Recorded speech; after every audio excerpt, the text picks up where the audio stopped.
Hey guys, welcome back to our vegan kitchen. I got a totally cash vid for you today. We're just going to be hanging out, trying out a new recipe in the kitchen, so you might hear my son's computer in the background. He's having a good time. No biggie. So, you know, that's his thing. So anyway, we're going to be making mushroom meatballs today. Yummy. But I already screwed up. And I only have a small package of mushrooms, and I actually needed a big package of mushrooms.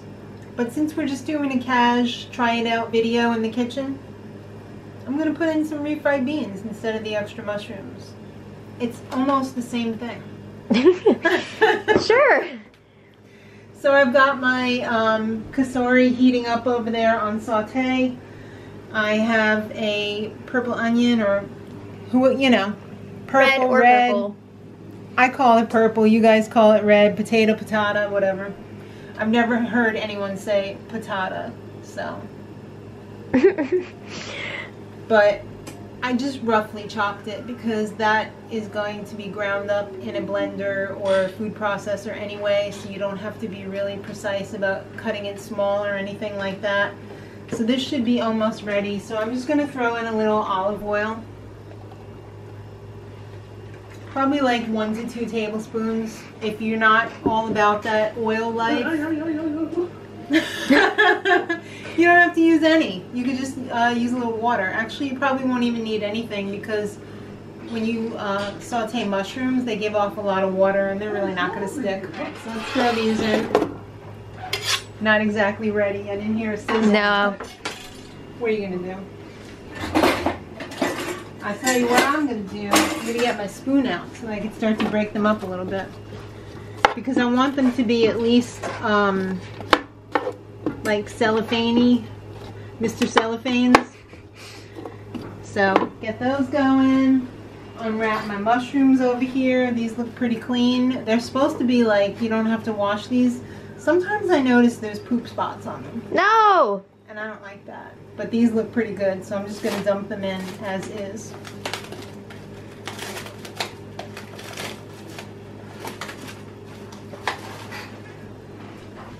Yeah. See, there's like poop spots in there, or is that just like the inside of the mushrooms? It might just be mushroom pieces. You wish. Yeah, I do. Now I hear the sizzle. So I'm just going to let these go for like 5 minutes. Give it a stir like every minute or two, and then we'll be ready to add the next set of ingredients. Alright, well that was cooking for a hot 5 minutes. I got some of my other ingredients together, but we'll get there. In here I've got the spices, so I've got some oregano, rosemary, thyme, sea salt. So I'm just going to throw those in. We're going to Scarborough Fair. Kind of. Also going to throw in some garlic. Obviously, if you don't have fresh garlic, you can use powdered garlic. And don't worry, all of the measurements that I'm using are going to be in the info box below. So not to worry. And of course, pepper to taste. I like a lot of pepper. So I'm just going to cook this for 1 more minute and then let it cool off. And then we will grind it up because we don't want any big pieces of anything in there. It's going to be ugly. So we want a fine grind. Alright, so here's the mixture. Slightly warm. It's cooled off quite a bit. I talked to my mother on the phone. You know how that is. Okay, so we're going to add 2 fake AF vegan eggs here, which, in case you didn't know what that is, it's some ground flaxseed with some water. We let it sit so that it gels up like wallpaper paste.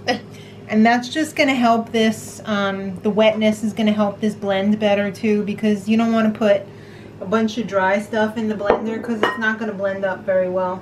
You got to have enough liquid in there for it to mix up, otherwise you should just put it in a food processor. But we're doing this in our little blender from Kasori. They were nice enough to send us this to check out, and I have to say I'm really a fan of it. Alright, so we're going to do a little pulse.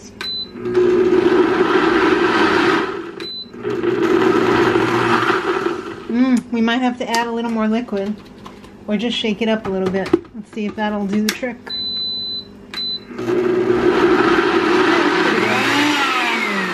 I think we're just going to have to play the shake it up game. Shake it up. Shake it up. Oh.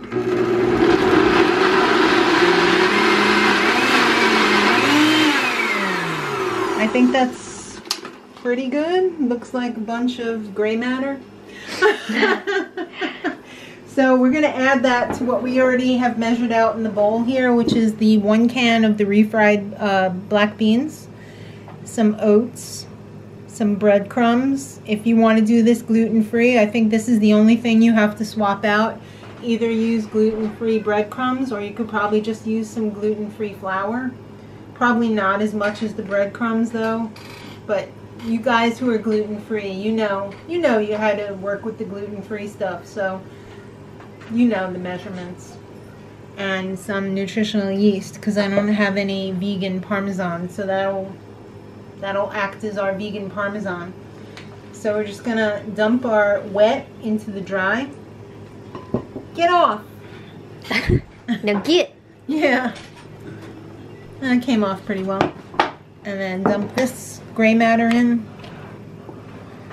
That does not look very appetizing right now. It smells good though. It smells amazing. Yeah.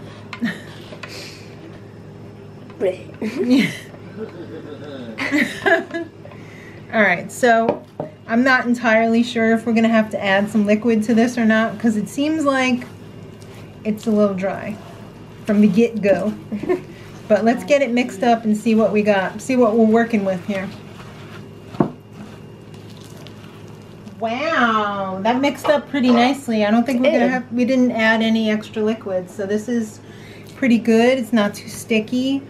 It's really nice, but the thing is, I think we need to let this sit, and I'm not going to, because I don't have time. We're going to eat soon.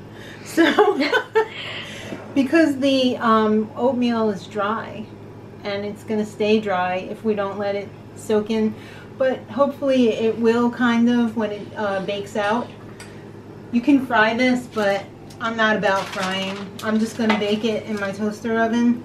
So I've got, this is probably like a 2 tablespoon scoop. I'm going to do a hefty, overflowing, you know, a rounded heaping, yeah. So these are going to be pretty hefty meatballs. I would like to do them in a gravy. I don't know if that's actually going to happen or not, but we'll see.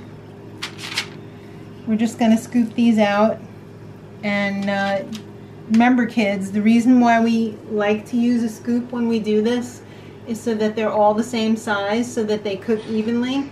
Because if you got some PGs and you got some biggies, one's gonna be overcooked and one's gonna be undercooked. So you want these around the same size as much as possible. So we're gonna do these in a 375, probably for about 20 minutes. And then we're gonna try and maybe cook them in the gravy and see what happens. But let's get them all scooped out first. Beautiful. Yeah. Right, so that made quite a few nice sized meatballs. You could probably do this in a red sauce too if you wanted, but we just had pasta the other night, so we're going to do this in a brown sauce with probably some pilaf. We're going to do 375 for 25 to 30 minutes, so I have it set for 27 minutes. And if it needs to go a little bit longer, I will adjust. Alright, so these came out a while ago. I let them cool off. They were in for about half an hour. They're not like the firmest. They did firm up after they cooled off a little bit, but I whipped up a little gravy over here with some chicken bouillon, vegan chicken bouillon, and some of that vegeta. Yum. And some arrowroot and a little bit of flour to thicken it up. So I'm just gonna toss the meatballs in there and let them soak up some of the gravy, and then we'll be ready to eat. We're having pilaf with it and some steamed broccoli. Nice. Wow. Alright, so I plated this up. We've got some, the broccoli, like I said, the rice pilaf, and a little bit of gravy with the meatballs. Obviously, they're not beef because they got chicken gravy, but they're not exactly chicken looking, so. They're hot? I'm sorry. Like it? That was delicious. Oh, I'm so glad you like it. I didn't know how it was going to turn out. Oh, yum. It's not too salty? No. Oh. I would offer you my fork, but I have a cold. Yeah, that's fine. Which is also why I can only take the one bite right now. Okay. But I'm about to make my own plate, and I'm really excited because I was gonna give this to that's Sean. tasty. All right. Very good. Well, I hope you have a enjoyable dinner. You too. We're gonna watch a movie now. So thanks for hanging out with us in the kitchen and casually cooking through a meatball recipe. I hope you give it a try if you like meatballs. Nice. Thanks for watching. Subscribe for more, and until next time, much love.